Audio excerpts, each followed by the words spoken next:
নমস্কাৰ বন্ধু বান্ধৱীসকল পুনৰ এবাৰ সকলোকে স্বাগতম জনাইছোঁ আন এটি জব ইনফৰ্মেটিভ ভিডিঅ'লৈ।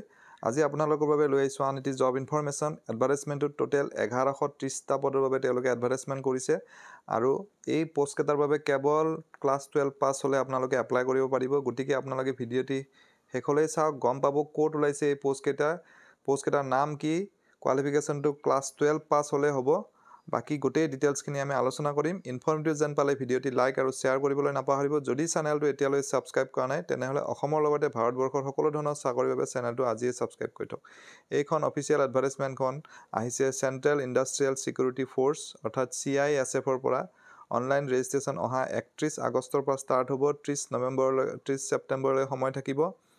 আৰু যিটো পষ্টৰ বাবে এডভাৰটাইজমেণ্ট কৰিছে পষ্টটোৰ নাম হৈছে কনষ্টেবল ফায়াৰ আৰু ইয়াত অনলাইন যোগে এপ্লাই কৰিব লাগিব। অলৰেডি আপোনালোকক ক'লোৱে পে স্কেলটো হৈছে পে লেভেল 3ৰ 21,700 টকাৰ পৰা বেছিক পে ষ্টাৰ্ট হ'ব আৰু 69,100 টকা লৈ থাকিব। এইটো চেণ্ট্ৰেল গভৰ্ণমেণ্টৰ জব হয়, গতিকে ইয়াত এলাউঞ্চবিলাক থাকিব।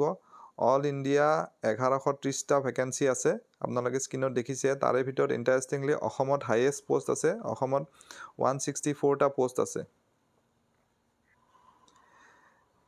আৰু কোৱালিফিকেশ্যন অলৰেডি মই ক'লোৱে যে ক্লাছ 12 পাছ হ'ব লাগিব। ক্লাছ 12 পাছ কৰাসকলে এপ্লাই কৰিব পাৰিব। আৰু এজ লিমিট যোনটো দিছে 18 ইয়াৰ্ছৰ পৰা 23 ইয়াৰ্ছ হ'ব লাগিব। এজ ৰিলেক্সেশ্যন থাকিব as per government norms. Apply কৰিব লাগিব অনলাইন যোগে CISFৰ যিটো অফিচিয়েল ৱেবছাইট CISFrecruitment.cisf.gov.in তাত গৈ পেলাই কৰিব লাগিব। আৰু এপ্লিকেশ্যন ফি ইয়াত 100 ৰুপিজ দিব লাগিব। কেৱল জেনেৰেল আৰু OBC কেণ্ডিডেটসকলে, আদাৰ কেণ্ডিডেটসকলে SC ST কেণ্ডিডেটছ আৰু ESM কেণ্ডিডেটসকলে কোনো পে'মেণ্ট কৰিব নালাগে। গতিকে আশা কৰিছোঁ এই ভিডিঅ'টিৰ জৰিয়তে আপোনালোকৰ মাজৰ এজন হ'লেও কেণ্ডিডেট উপকৃত হ'ব। পুনৰ এটা নতুন ভিডিঅ'ত লগ পাম। ধন্যবাদ।